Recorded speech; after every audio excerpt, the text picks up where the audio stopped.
Salut à tous, c'est encore moi, Patrick Duval. Je vous rappelle que sur ma chaîne, je parle de tout ce qu'on peut faire soi-même.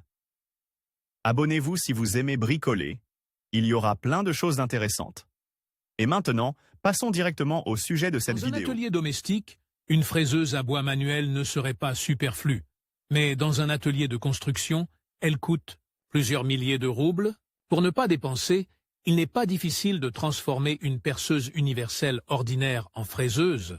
Pour ce faire, il n'est pas nécessaire de disposer de matériaux coûteux ni de compétences professionnelles. Il suffit de savoir manipuler des outils métalliques simples.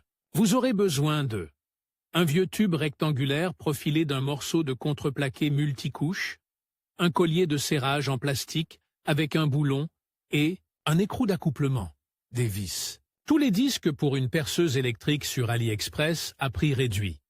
http Pub 61 BJLI.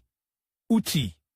Boulon, perceuse, accessoires de mesure, scie sauteuse, tête de toupie, etc. Le processus de transformation d'une perceuse électrique en défonceuse à bois. Enlevez la rouille à l'une des extrémités de l'ancien tuyau à profil rectangulaire, sur le côté large du tuyau, légèrement à l'écart de l'extrémité, marquez 2 points pour percer des trous, sur le côté étroit, un au milieu. Mesurez 200 mètres à partir de l'extrémité du tuyau profilé à trous, le long de la ligne de convergence des côtés, et effectuez 4 coupes. Pliez les côtés du tuyau à trous vers l'extérieur à 90 degrés. Sur le côté large, avec un bord plié et 2 trous, tracez une ligne de coupe parallèle à l'extrémité du tuyau. Sur les côtés étroits du tuyau, à partir des extrémités de la ligne de coupe, tracez des diagonales jusqu'au coin des côtés évasés. Découpez un fragment de tuyau à profil rectangulaire le long des lignes tracées. Au centre du côté large de ce fragment, plus près du bord libre, marquez et percez un trou.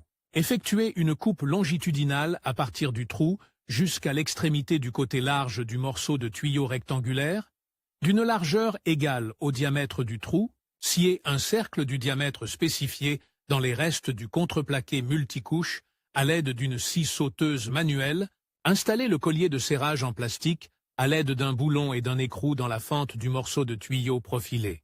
Insérez la perceuse dans l'anneau de serrage le long de la courroie de transmission, le mandrin vers le bas, et serrez l'écrou sur le boulon de fixation à l'extérieur de la pièce, profilé à l'aide d'une clé à fourche.